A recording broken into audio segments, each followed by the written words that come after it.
So Halloween's coming up in a few days. Oh, and you got your costume yet? Yes. Nobody. The best coverage of high school and college athletics in Northeast North Carolina begins now. This is NENC Sports Radio Show on WRVS 89.9. 11th episode of the third season. NE for Northeastern, NC for North Carolina, your favorite sports radio show. Back for another week. Owen Hassel, sports editor for the Daily Advance, sitting next to Advance sports writer Malcolm Shields, where we're getting so close to football playoffs. Yep. A few weeks away. Just a few weeks away. And there's so many other things going on. That's just a piece. Just a piece.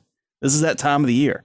The time of year that we're all working every day. Yep. Every day. Yes. This is the time of year why I tell you, Malcolm, get the time off in the summer while you can. Yeah. Because you cannot get that back. It just doesn't come back. Nope. So, but we're glad to have it. We're glad to have a lot of things going on, and that's what makes it exciting here in the Northeast corner. But for more on Northeastern North Carolina sports, follow us on Twitter.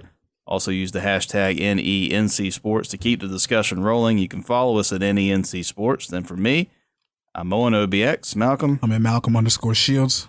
And there's more ways to stay involved with sports in Northeastern North Carolina in the form of a blog. Go to nencsports.wordpress.com for tidbits that aren't always in the Daily Advance, plus interviews and video from various Northeastern North Carolina games. Plenty to discuss after this. The WRVS 89.9 High School Game of the Week returns in December, featuring live varsity boys basketball games. And your business or organization can join in on all the action. Sponsorship packages are available now. Call 252-335-3985 and find us online at ecsu.edu/WRVS. Try to see it my way. Do I have to keep on talking till I can go on? We can keep talking about all these playoff scenarios and what's happening until we can't go on. Right. But we must keep going on. Football, volleyball, boys soccer playoffs is coming up for high school. And volleyball postseason that began Wednesday. Northeastern, Currituck, First Flight, Manio. Work with me here. Perquimans. Camden, all won 3-0. Yeah. Straight set victories, all in the first round, and that was mighty impressive. All were home, but nevertheless picking up wins relatively easily. I didn't see a lot of scores that were too surprising. Perquimans had like a 26-24 second set against Pender. But when we talk about Perquimans, maybe it was trying to get away from Monday. Mm-hmm. If you hadn't heard Monday's playoff tiebreaker between Camden and Perquimans volleyball, I don't know what else to write about these two. Epic. I don't know what else to write about these two. I don't know what else to do here. I cannot do it enough justice. I don't think the Snapchat and ENC Owen, by the way, if you're using Snapchat, it's a new thing I'm trying to do. It seems to be a lot of fun putting the snaps on. It went so long that my battery died. Yeah. It died right as I'm getting the match point snap. See, I kept having to use the snap because I'm thinking, this is match point. Well, that's match point. There was about 9 or 10 match points between the two teams. So I got to keep pushing it because this might be it. No, it wasn't, and that wasn't, and that wasn't, and that wasn't, and then this somehow was. Amazing match. Went 5 sets. Perquimans wins the first 2 sets. I think everyone in that gym thought that that's not how it goes. There have been 3 setters. As a matter of fact, Perquimans beat Camden in 3 in Hertford. So at that point, Camden, down on its luck, had lost 5 straight sets against Perquimans and tied their co-conference champions. Doesn't matter what happened on Monday. What's Camden going to do? They have some injuries. Like, everything's going wrong. Coach Summer Sawyer tells me, Owen, I just told him there's nothing I can do for you. I can't do anything else. I've done all the substituting I can. Move people around. It really is up to you now. Yeah. First of all, I can't play for you. We know that part. You just got to go out there and find something. Find something inside of you that's going to make you fight. Just fight. Just fight for me. If you lose in the third set and you do that, you lose in the third set. Didn't lose the third set. Perquimans had a match point in the fourth set. Camden threw that away and won 26-24. Then Camden in the fifth set is up 14-9. Only goes to 15 people. Only need 1 point. Perquimans calls a timeout. Coach Christy Thatch says, what a story this would be if you come back and win down 5 match points. I think I could do that math. That almost happened. All of a sudden, it's 14-14, and then Perquimans has a match point. Camden says no. Camden gets a match point, 16-15. No. Then Perquimans with another match point. Am I getting this right? I don't know if I'm getting this right. Read the story. It's in the Daily Advance, dailyadvance.com. I'm trying to give you as much blow-by-blow as I can. Then it was 18-17 Perquimans with a chance to win it. No. And then 2018 Camden, the final. Unreal at Pasquotank. People going nuts on both sides of the court.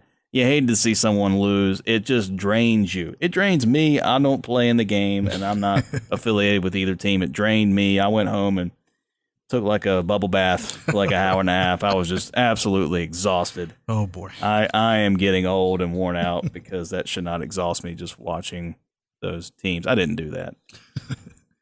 People are going to think I did. That's Perquimans Camden, but that's done now. That's over. Now you had the playoffs for Perquimans. Ended up being, 4 seed, and then Camden a 3 in the East because of that. It would have been the other way around. Perquimans might have been a 2 because of the winning percentage. Maybe, but either way, this is how it pans out. Camden 3, Perquimans 4. But I'm going to tell you, Malcolm, looking at the bracket, Perquimans got a better draw. Mm-hmm. And that's happened in past years in these playoff tiebreakers. And then the other team, it just depends on matchups. It's all about matchups. And Camden playing Princeton on Thursday, that's a state runner-up from the year before. It has won a state title recently. Perquimans doesn't have to deal with that. They were dealing with Franklin Academy on Thursday, a team that supposedly lost its best hitter to injury. Okay. Luck, timeliness, I don't know. But I feel like that when Perquimans looked at that draw, Chrissy Thatch thought, you know what? Maybe there was a reason. Mm-hmm. I never want to lose to Camden, but there's a reason. Right. Just volleyball playoffs, people. I'm just throwing it out there. Curry Tuck, number 1 seed in the 2As. Of course, back-to-back Northeastern Coastal Conference champ. They'll be home for 4 rounds at least, if they keep winning, of course. So that's very nice if you're a fan of Curry Tuck.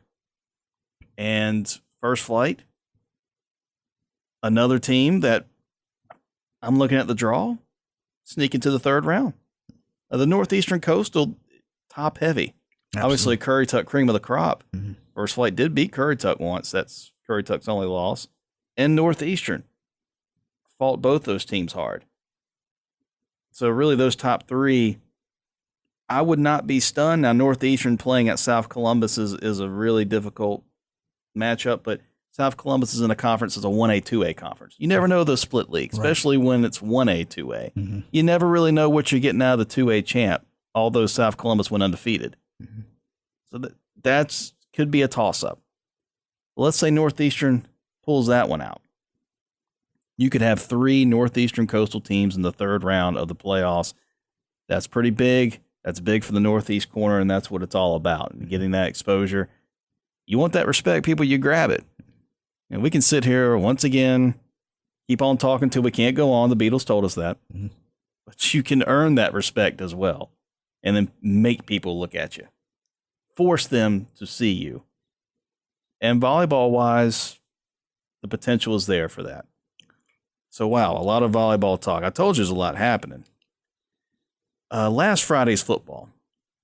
Any surprises for you, Malcolm, last Friday's games? Because I've been talking way too much here.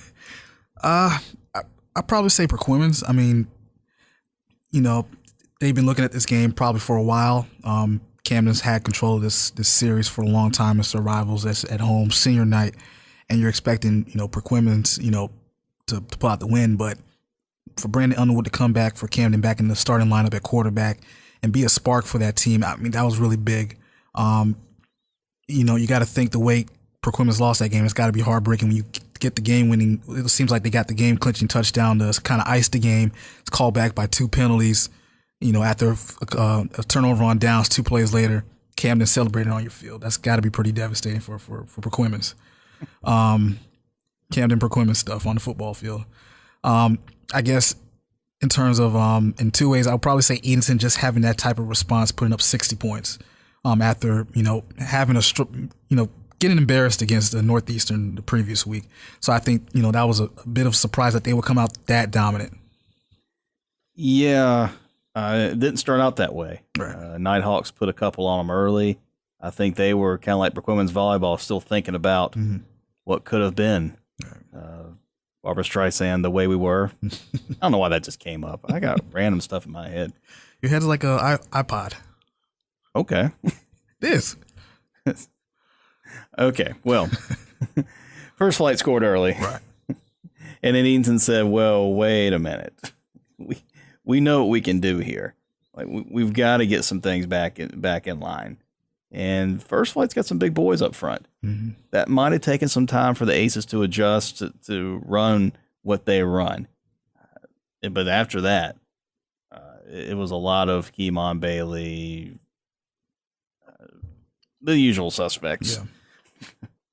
Luke Hoggard and company taking that win. Northeastern Pasquotank. The only thing that surprised me about the game, first of all, is that Northeastern didn't put 60 on them. But part of that is because Pasquotank just held the ball on that first drive and managed 4 or 5 first downs. No, Pasquotank had the ball. Check this. Time of possession in the first quarter. Pasquotank more than 10 minutes in the first quarter. And Northeastern had the ball for about 75, 80 seconds. Northeastern was up 8-0 in the first quarter, which has to be a bad omen. Yeah. Because you are doing what you're supposed to be doing, except for that one more thing, getting into the end zone. Yeah, that scoring thing. Just not quite doing that. And Northeastern said, okay, we'll play this game for a while, and then we're just going to take the ball from you, and everything else is what it was. Clock started running late. A little chippy with the fake punt late in the game for Northeastern. That was unnecessary, back in its own territory. Not quite sure what that's about. Antonio Moore not going to probably give me too much detail, at least on the record. Right. But that's what that was.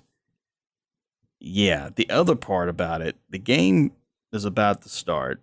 And of course, you got the bands going and the players on both sides trying to get amped up. Pasquotank's cheerleaders put this banner out, this huge banner that says, I'm trying to make sure I get this right. I should have a photo in front of me because I took a snap of it. Your school, your field, our game. And tilted it to Northeastern's sideline and left it there for what felt like 15 minutes. Oh, boy. This thing was tremendously big, and it was staring right through Northeastern people, and you could hear the grumbles going, you have got to be S-ing me. Oh, boy. I mean, do you know what the series is here? And for me, I'm all about some confidence. Right. Come in there with some confidence and a little swag, no matter what that is. But there's no need to poke the bear. Yeah, no need to poke it. No need to poke. Yeah. All right. That was tremendous poking. Yes. That was trying to do punching in the gut. Mm-hmm. And of course, after the game, Northeastern people were just throwing that out there. Like, are you kidding me? Boy. Do you know have you seen that record lately? Scoreboard, all that talk. I mean, it was I told people on Twitter, I was like, I first saw that and went, oh my. Oh boy. That's a little much. So Northeastern didn't need that for motivation. It was just something where you kind of shake your head and go, don't. So we said last week that Edenton, people need to calm down. Don't get worked up about one loss for the Aces, really, because Northeastern just proves to be the better team. It's just a better team. Mm-hmm. The turnovers didn't help, but Northeastern just the better team. And Edenton proved that this past Friday, to not push the panic button, do what you do. There's no why change now. You're going to change now? Yeah. You're going to be a pro-style offense now? No, not with that crew. Nope. No, you do what you do. You run the option. That's what it is. So we got Edenton, we got Northeastern, Bertie and Currituck. God, you got to feel for the Knights. Oh, my gosh. Yeah. They are up in this game with like 3.5 minutes left in Windsor and lose by 3. Bertie comes back and scores what ends up being the winning touchdown. Just hard times. Dusty Rose said it, baby. Hard times. It's hard times. Yeah. For the Knights. And Barco, if you will. Yeah. I mean, I couldn't. If you had told me, Malcolm, that after Currituck beat Camden back in August, I was at that game. The way they were so excited and just jazzed up, and the Cameron Whitehurst run that has only been duplicated a little bit by Brandon Underwood. That's correct. This past Friday. Check that out on Huddle, or Malcolm has it in the video, the blog. Again, the things you don't always see in the paper. If you told me then, and they're not going to win another game. No, that's it. They're done now. I said you're crazy. Yeah. I mean, on paper, with the team that's got a lot of upperclassmen, juniors, and seniors, you thought that, hey, this may be the team that kind of gets together and maybe pushes for a playoff spot. It just hasn't come together this year. Yeah, and now Currituck's at the point that even if it beats First Flight this Friday and then somehow wins against Northeastern, I still don't think he gets in. That's only 4 wins. Right. That's not enough. Well, they got Edenton. That's right. So 5 wins could probably do it. They have to win out. Yeah. And it's unfortunate you got the top 2 teams in the conference in that trio to finish out the season. So playoff chances incredibly light when it comes to Currituck. What is incredibly strong is Gates. Gates getting votes for the AP poll this week. I ain't going to lie, I gave him some of the vote, gave him some of the points. They deserve it. They've won 7 in a row. Red Barons have won 7 in a row. Beat Bertie. That would be your marquee win, because Bertie, a 2A school. That's really the reason there. If you had quality wins, if we did this quality win thing like in basketball, that there would be your quality win. I'm looking forward to Plymouth and Gates. We need to go cover that. Yeah, that's going to be good. we need to go to that game, because I think that week we got like Currituck, Northeastern. There's going to be some there's going to be some punching in the face in some of these games, but Plymouth Gates should be the mini Edenton Northeastern of 2011, 2012 type thing. It's going to decide the conference. Right. No question about that. And if you're Gates, does that make you a sleeper in the 1AA playoffs? I want to say yes, but you got Wallace Rose Hill. You got James Keenan. You got Tarboro.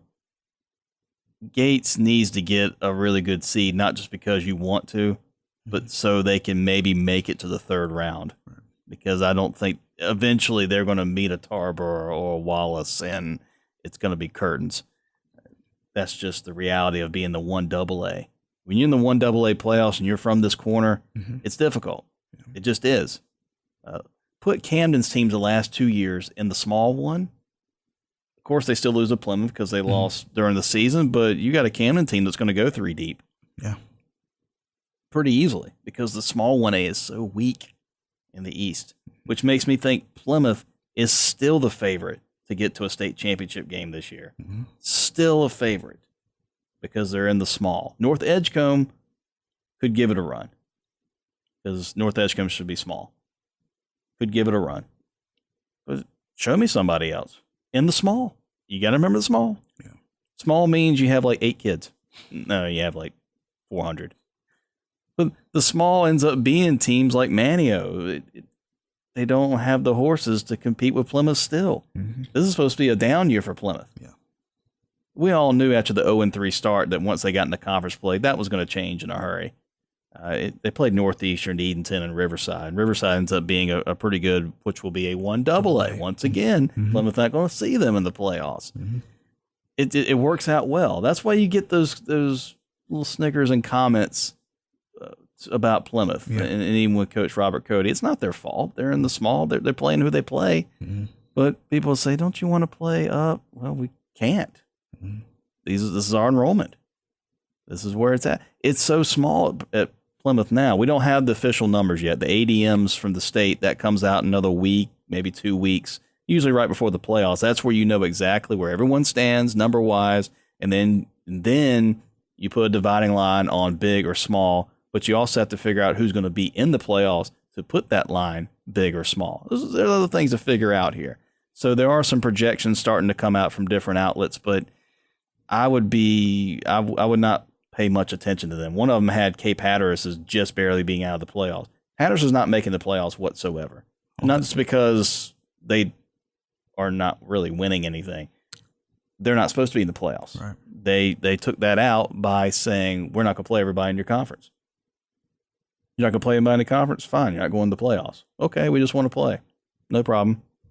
So, again, take the projections. If you're looking at those out there, just wait another week. Maybe wait another 2 weeks till you see those projections. Then you'll get a pretty good idea at that point where everybody's going to be. I told you, talking, lots going on. We're closing in on Halloween, though. We're going to bring back, I thought this would be good to do. You actually reminded me of this. We're going to bring back the trick or treats, NENC style. Mm-hmm. What's a trick and what's a treat? We asked the questions. We're going to answer the questions with trick or treat. So first, for women's football, gets a home playoff game in the 1AAs. Trick or treat. Home playoff game. If you asked me last week, I would have probably said yes. Now I'm going to have to say no. Yeah, I agree. Losing to Camden changed it all. Now, Mad Mesquite, Columbia, last 2 weeks should be victories, which gives them a glimmer of hope. Mm-hmm. It's a glimmer. You beat Camden like you're supposed to. Mm-hmm. That's 7. I think you get that home spot. It's maybe like an 8-9 game situation, but you get a home spot. You get an extra gate. Everybody wants that. Yeah. Give me that money. Yeah. Yeah. Have to go with trick on that one. Yeah, absolute trick. This is a little sad. Curry Tuck football gets a 3rd win. Trick or treat. Hopefully Coach really ain't hearing this one right now. I'm going to have to go with trick. Rivalry game, first flight. You think the kids are going to get up for that one, home game. But with the tough schedule coming up, and first flight, they got a lot to play for. I'm going to have to say that's going to be a trick for Curry Tuck. I'm going for the treat, baby. There you go. Going for the treat. I have picked, and you can look in the paper, Daily Advanced Predictions, Pickology 101, we call it. I have picked Curry Tuck to beat first flight. No one else has. That's fine. Because usually when I pick one team, I'm always wrong, so I just go ahead with that difference. That's not really the whole reason why I picked Curry Tuck. It's just first flight's lost a couple games. They've gone back to earth a bit. Curry Tuck is still fighting. Mm-hmm. They are still fighting. None more apparent than going to Windsor, a tough place to play in Bertie. Never easy. And being right there. They had a pick 6. That was half of Bertie's points as a pick 6. I mean, cut back on that, and I think a couple other turnovers that Curry Tuck had. Keep yourself clean on the turnover margin. You beat Bertie. They've just been right there in a couple of these games. And being home, and it's first flight, and these two just don't like each other at all. It is bitter. It is really bitter. Yeah. I don't even think there's a lot of respect there. Yeah. No one's putting some respect on the game. No. These two just don't like each other. I will give you an example of this. A couple years ago, first flight comes up to Curry Tuck for, I think it was the non-conference. They play each other twice. I think it was the non-conference one. Might have been conference. I don't remember. It doesn't matter. And they were late getting to Barco because there was an accident on the bridge. Well, you need that bridge to get across. It's very important, the Wright Memorial Bridge. Stuck in traffic. Well, hold the game up. Nothing more you can do. So first flight shows up about 30 minutes late from the opening kick. That's fine. It's not their fault. I mean, they didn't get in the accident. So they show up and they get dressed relatively quickly. And then they make a pattern. They run on the Curry Tuck sideline and jaw with the students section. Players. Students are kind of saying some stuff, and they're going back to them and doing, you're there late. You're 30 minutes late. Shut your mouth, warm up, and play. I believe Curry Tuck won the game, but that's not beside the point. Why are you doing that? Right. Because there's some bitterness here. It's just, I'd like to think First Flight has overtaken Manio in that rivalry department with Curry Tuck. They're closer together. Kids know each other really well. They're not all like enemies with each other, but I mean, they know each other really well. A lot of Curry Tuck kids work at the beach. So, yeah, Manio is still that old timey rivalry. They're going to play each other first game of the week. They have since like 1846. But First Flight, there's something there between those two. And I've got to think if Curry Tuck's not jazzed up for this and just ready to go, then yeah, they deserve to get trounced the last 3 games of the year if they're not ready for this one. Yeah. You can definitely say, a lot of coaches do that coach speak, 1-0. We can be 1-0 this week. We're not looking to pass 1-0. Well, this is the time to just say we need to look at 1-0 because we're 0-6 the last 6 weeks. So, all right. A 5th NENC soccer team has a winning record. Check the cheat. Winning record. Because I believe Edenton maybe 8-10-1 or something around about that. Edenton's right there. Gates is at 500. So those are your 2 possibilities. I'm gonna go Treat. I think Edenton will get it done. Yeah, I'll say Treat just because Gates is 500, and I think their last game is like Ocracoke in the regular season. So if they win that, and then like win a playoff game, you know they're guaranteed a winning record. So far, it's First Flight, Manio, Camden, and Curry Tuck. Northeastern beat Curry Tuck earlier in the week, but Northeastern's still below 500. Had a couple of tough non-conference games. So, and Northeastern's still a pretty young team. But First Flight, Manio, you know about them. And First Flight's still undefeated. Manio's undefeated in the Coastal 10s, already wrapped up the conference championship. Camden's like 3 games above 500 and has 3 ties on the year. But Manio and Camden soccer usually gets intense, but Manio took it to the Bruins basically both times. That's the soccer scene. Northeastern football. We'll get back to football here. Northeastern football reaches a 2A state championship. There you go, a little trick-or-treat action. Last few years, the 3rd round is where they've tripped up. Not always. There've been some Eastern championships. Eastern finals as well. I think this might be the year that the brackets kind of open up in their favor, and this may be the year. This may be the year that they get back there. So I'm going to go Treat. Still think it's a trick. And in part, I mean, I've even heard Antonio Moore say maybe this team's like a year away.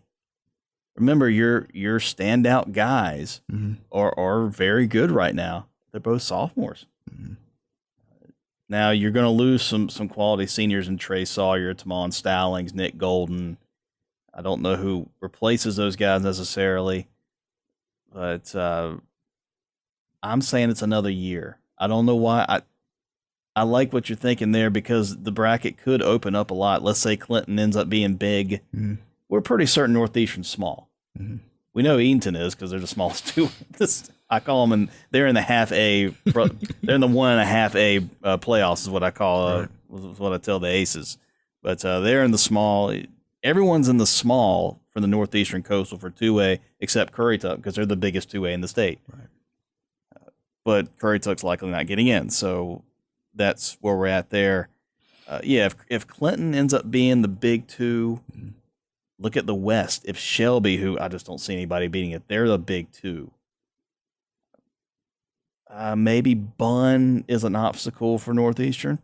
Hey, maybe Coach Aaron McDaniels in Roanoke Rapids could stand in the way. There are still a couple of tough teams there. East Duplin could be concerned about. So I just it depends on where they're seated too. Really, if they can stay home, it will be a big difference. Do you think that there's a team that's kind of comparable to what Kinston was last year? I don't know. I don't know if I see that. I don't know if I see that. And, Kinston did what it did. Yeah. And congratulations for getting to the state championship. But they got a lot of breaks. Tremendous amount of breakage. Yes. In the 3rd round against Northeastern, but then against Southwest Edgecombe in the Eastern Finals. That game ended up being 1 point down to the last few seconds. So you make your breaks to a degree too, and they did. I don't know if Kinston will be that team again this year. Just have to I'll keep you in suspense. It might be rigged against Northeastern. I'm just saying. I'm going to go with Trick, and you're going with Treat with that. But anyway. All right, I got one for you. ECSU football wins the CIA Northern Division title. Wait, I missed anything there? You talking about you talking about the Mighty Vikings, aren't you there? Aren't you there, Malcolms? Hold on. Coach Favorly Tiller, you back? You know, you talking about a treat. I mean, this is no trick here, Malcolms. We're talking about the CIAA North football, Mighty Vikings, Viking pride, if you will. I can relate to winning the North. I can do that. Because, I've been there twice. You can say I had more success than Lee. Yes, sir. Mm-hmm. Yeah. Had him in the big game. Had ECSU in the big game there twice. Viking pride again. But since my departure, I have to say I've been doing a lot of thinking while catching up on a lot of episodes of Gunsmoke. And what's that? Well, Malcolm's, again, a lot of pondering about future things, and thinking of getting paid still to teach a few badminton classes. Oh, yes, sir. I'll tell you what, this gig right now, I should be missing football, but this gig pretty sweet. Old Tilla, pretty sweet, too sweet to be sour on the hour. Tilla Power, gonna devour that homecoming cooking come Saturday. I'm gonna sit there on the sideline, have a good time with it. Just have a good time, obviously, and be there rooting things on in Roebuck Stadium, Waverly Tiller Field, what it should be, come Saturday 1:30 against my old team, against old Virginia Union. They're going to come in here and try to bring a little something to the mix, and I'm going to have to tell them, kick it out. So Tiller out of coaching. Yes, sir. Coach, we always appreciate you showing up, save me a plate Saturday after the game. We're going to take a few pause for the cause, and we'll be right back with more Northeastern North Carolina athletics. Like our Facebook page and give us your questions and comments. Find us at facebook.com/NENC Sports. Sportsmanship.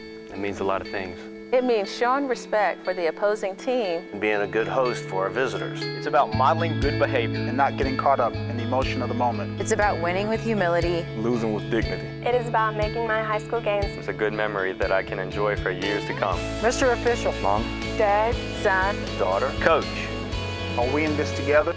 Sportsmanship. Together we make the right call. This message has been brought to you by the North Carolina High School Athletic Association. This is Coach Spencer from the Columbia Wildcats, and you're listening to NENC Sports Radio Show on WRVS 89.9. And I wonder if you know what it means. I really have been missing Coach Tiller. Yes. Let's see him come back in here. Absolutely. I did not mind, I walked away from the mic at that point. In all, good guy. He is. I hope he is there at homecoming for ECSU. Of course, the Vikings playing Virginia Union on Saturday, 1:30 p.m. But before we talk about that, got a little Shimon now. Shimon, get on me, all right. It's playoff time, and it means one thing. Teams outside of Northeastern North Carolina whining about long trips to get to our corner. So we're going to ignore the fact that we go to you much more than vice versa? Yeah, I don't forget my high school days of 4A Northeastern and the shortest Big East Conference trip being 2 hours one way. Look, just relax, take your charter bus, and enjoy the trip. Chances are we're in the best place to live in Eastern North Carolina anyway. It's a big state, we know. Shimon now. Shimon.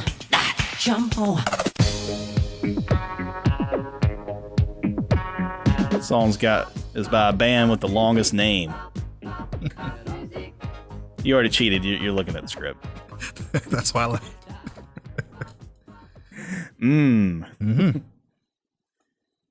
Okay. Twitter shouting time. Your tweets go here. Twitter shouts. First Flight boys basketball coach Chad Williams. He's at First Flight Hoop. He tweets, I would like to pass congratulations on to at 24 Bazemore for having his jersey retired at ODU. Great kid. Of course, talking about Kent Bazemore, Bertie alum, now playing for the Atlanta Hawks. Yeah, just a tremendous talent. And it is just a great person gives a lot back to Bertie. I know he's been back a couple times since the floodings. Unfortunately, I have to put plural on that because of the massive rain Bertie got just a few weeks before Hurricane Matthew. But again, hadn't even cleaned up from that. So good for him to give back, and he makes no secret of Bertie is his own. And he'll be at Old Dominion, where he played, of course, in Norfolk, have that jersey retired, and they're going to have bobbleheads for him. I saw that's nice. Pretty neat. Very nice. Doing the whole thing. So good to see somebody from the Northeast corner making things happen. But we encourage all of you to tweet about NENC Sports, and yours might get put on the air. Just post your thoughts or questions. We'll try to answer them. Use the hashtag NENC Sports. Now we get to football predictions. NENC Picks of the Week. Perquimans at Mad Mesquite. Perquimans. Make things fast. We're running out of time, I think. They're going to shake off the Camden. I know Mad Mesquite's got a winning record, but they played Hatters like 6 times and Columbia like 8 times. And you get what you get. I give it to them. Camden at Gates. What did we say last week on the show? Never underestimate a Scott Jones coach team. Yep. We sort of did by picking Perquimans, but I wanted to throw that note out there because of how those two teams have played in the past. And you can make the argument the last 2 years Perquimans should have won now and just have it. And I know Coach Jones didn't coach the year before, but you gave the old ball coach about 2 weeks of time to prepare for Perquimans, and fortunately, a healthy enough Brandon Underwood. And it was enough. And a big kick by Kevin Robertson. Yes, the field goal before halftime. That was big. Right. A lot of people tend to forget that now. And if you're Perquimans, come on, Perquimans. Oh, we trying to give you some love. You had a chance. At one point, the conference championship could have gone through Hertford, and then you go and do this. Come on, man. Oh, yeah. You better. You had this game. You had it.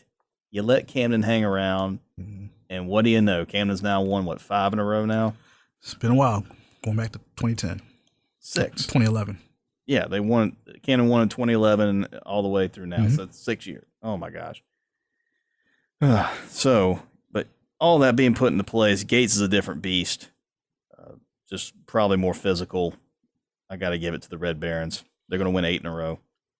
Yeah, Camden seems like they're on a collision course with Plymouth. I'm going to give it to Gates.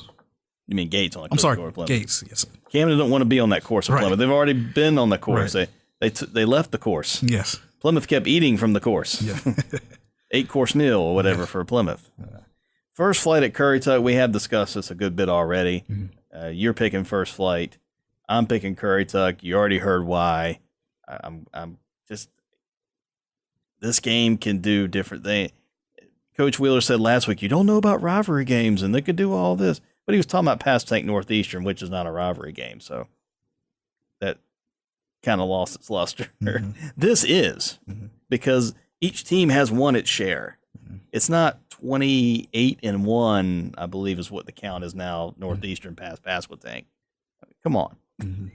That's not a rivalry. It's only a rivalry in the name of that they're in the same county. That's it. Right. That is absolutely it. You want to debate me on that? Fine. Put me on Twitter. I don't care.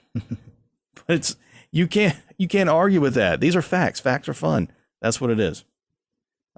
So I got Currituck. You got first flight. Pasquotank at Bertie. This could be Pasquotank's last game.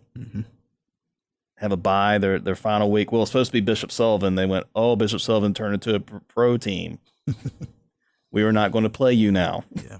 So they took that out. Of course, the extra week added to the regular season because of Hurricane Matthew by the state before playoffs start. So either Pasquotank has 14 straight days off, or whatever it would be before a playoff game, or they've got about 200 and some days off, 300 days off until 2017.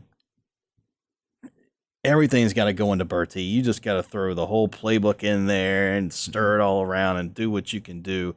I do like that Chris McGee came out with some new wrinkles to try to throw Northeastern off as best he could with what he had. It was almost like a wildcat type of formation on plays. He had Marcus Cowell back there running the offense as much as Avion James. And again, for a quarter, it worked for just not the scoring. Mm-hmm. Can they duplicate it at Bertie? Do you want to go that route against Bertie? I don't know. Bertie is probably the most improved team in the conference. Mm-hmm. When you say like 3 of the last 4, I believe the Falcons have won. Brantley Mazelle's done a heck of a job keeping them afloat, at least keeping them thinking, okay, next season, we're building for next season. And not forgetting about this season, but putting some building blocks there because this team could have folded weeks ago. Right. No one would have blamed Bertie for folding weeks ago, but it has not. I'm picking Bertie. You got to think at this point, Pascal Tank's talked about all year about changing culture. This year's going to be different. You got to think with them, this could possibly be their last game of the season, that they're going to try to find a way to get something going, get the ball in the hands of the Cal Twins. This could possibly be their last game. You know that they're going to give maximum effort. I'm going to give the road upset win to Pascal Tank. And that would give Pascal Tank, once again, that winning season they've been desiring so bad. And we keep talking about every single friggin' week because they've been right on the cusp of it. Mm-hmm. Just one more win, and it guarantees it. No matter what you do in the playoffs, you would be 6-4 instead of 5-5. Those are... We talked about the building blocks for Bertie. That's building blocks for Coach Chris McGee and Pascal Tank. And he's going to need it because, boy, next year, no Cal Twins. Yeah, it's looking pretty thin. Yeah. No Avion James. Mm-hmm. No Big Corey Jackson. Mm-hmm. No Mr. Halfacre. There you go. You get my pronunciations right. There's a lot of people you're losing. And I don't know what the Panthers will do next year. That's a core group of guys. A lot of them have played 4 years of varsity football. Right. Northeastern at Hereford County. This is that last hurdle we've mentioned. That last little jump Northeastern needs to make it 3 straight undefeated Northeastern Coastal Conference championships. Northeastern's Coastal Conference championships. And it would be 4 in a row because they shared in 2013 with Edenton and Currituck, but undefeated in the conference could be 3 years in a row. If they get through Hereford County, they got Currituck last. So Hereford County is going to be the one that everyone's talking about. These 2 teams last year, those both games, arguments on either side, who could have won that. The touchdown that wasn't a touchdown in the playoffs, but certainly looked like one. Because Malcolm did something in Photoshop or worked out some type of special effects to make it look like he was in. Yes. Upset everybody. Had like 1,200 views on our blog. He was certainly in. Yeah. All kinds of a touchdown all day long. Hereford County's not forgetting it. They didn't forget it on Media Day, and we talked about it. You brought it up, though. You like to stir the pot. They did not forget about it then. They are not forgetting about it now. But memories tend to fade. Yeah. And Northeastern is kind of talented. Yeah, a little bit too good here. Kaim Perry, that's nice for Hereford County to have him back. I've been upset with their discipline at times, with different things I've been hearing and seeing out of Hereford County that I didn't see the year before. Mm-hmm. I got Northeastern winning in a Husky and winning by at least 25, 30 points. Yeah, it's going to be interesting to see how Northeastern kind of weathers the emotional tie that you got to expect Hereford County's going to come with, but it seems like they've been doing it all year. I have to go with Northeastern. Virginia Union at ECSU. Look at the Vikings now. Yeah. Take a look. It's trying to think of an idea for this. So the future's so bright, they have to wear shades, right? There you go. Beating Chowan last week. ECSU seemed to come across, and of course you were there covering it and talked to players. From what I was reading of your story, it seemed that they were going, what? Of course we're going to beat Chowan. What's the big deal here? Yeah, they kind of felt like, hey, we've been kind of doubted, hey, and we kind of took it personal that everybody, at least in this area, was picking Chowan, and they came out and from Chowan's perspective, they were very sloppy. Penalties, had a block punt that set up ECSU going early on. it just didn't seem like Chowan was all there. And then credit ECSU for executing and defensively just getting after their quarterback. I mean, I don't think I've seen that type of pressure from the Vikings all year, not only from the front, but also from their linebackers as well. So it was a very impressive performance from the Vikings last week. Can they carry that into this week against Virginia Union? It's homecoming. I'm going to give a slight edge to the home team. Go with the Vikings. Yeah. I don't remember the last time ECSU's lost on homecoming. Of course, it's been helpful that each year they've played either Chowan or Lincoln, right, who have always been there at the bottom. That's what you do, though. That's smart scheduling. You want to put a team in homecoming that you can beat. And you would like to play a team that might bring a few fans as well. Lincoln, probably not. Chowan, okay. But this is Virginia Union. They travel enough. But Union has won the last couple games when it had been a while since ECSU had lost to Union. There's been a lot of first here lately, unfortunately, against the Vikings, if you're an ECSU fan. I'm picking ECSU as well because this is something else that we got to point out, people. 4-4 right now. Yeah. If ECSU wins out and Virginia State loses a game, guess who's in the CIAA championship? ECSU. It's ECSU. I know. Clay's shaking his head. Clay Mercer's shaking his head. Hard to believe. It's not shaking his head and like, oh my gosh, I don't want this to happen. It's just disbelief. Like, are you kidding me right now? Yeah. But it's there. It's definitely possible. And you can make the argument that ECSU controls its own destiny to a good degree, more than anyone else. Right. In the CIAA. Well, Virginia State can just win out. Right. But nevertheless, it's right there. Now you got to go to Bowie next week. Yeah. Never a fun trip for the Vikings. Wow, you got to think the confidence is sky high. I think it's enough. The Vikings have an edge here. Yeah. They have a little bit of a purpose, and just imagine if nothing else. Let's say ECSU wins this Saturday and then loses at Bowie. They finish 5-5 with what is on that roster. Coach Ernest Wilson, you got to say, has done a solid job. Yeah, and I believe they were picked to be near the end of the division and the end of the conference in terms of just preseason ranking. So right. They were picked, I think, just above Lincoln. That's it. They might have been picked over one or two South teams because, again, the North Division is proven to be a better conference. I think there's at least four teams in the North with winning records. And there might be one in the South, and that's Winston. That's it. As a matter of fact, Fayetteville State went into conference play without a victory, but now has won a few, and they are like right neck and neck with Winston-Salem just because they've won a couple CIAA games. It's amazing how that works. So ECSU, both of us got the Vikings for homecoming.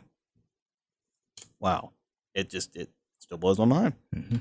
It's amazing how 1 week can change that because ECSU loses to Chowan. It's like, okay, let's go ahead and wrap this thing up. Yep. And it's not a good look for homecoming either. But now that's probably going to put a few more people in the seats at Roebuck Stadium. You got to think so, yeah. It's got to put a few more people there.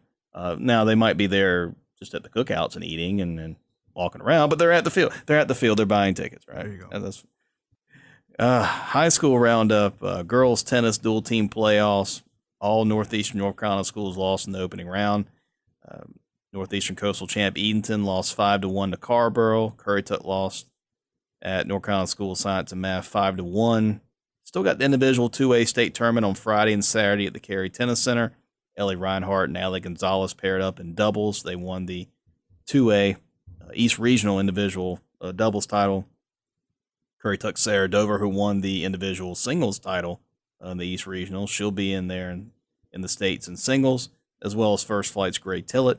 Girls golf, Currituck finished 5th of 13 teams at the 1A, 2A state championship, held at Foxfire Resort in Pinehurst. Bailey Twyford, 18th overall to lead the Lady Knights, who won the 1A, 2A East Regional. Cross country regionals coming up this weekend. Can Camden's Dominic Brooks win a 1A regional title?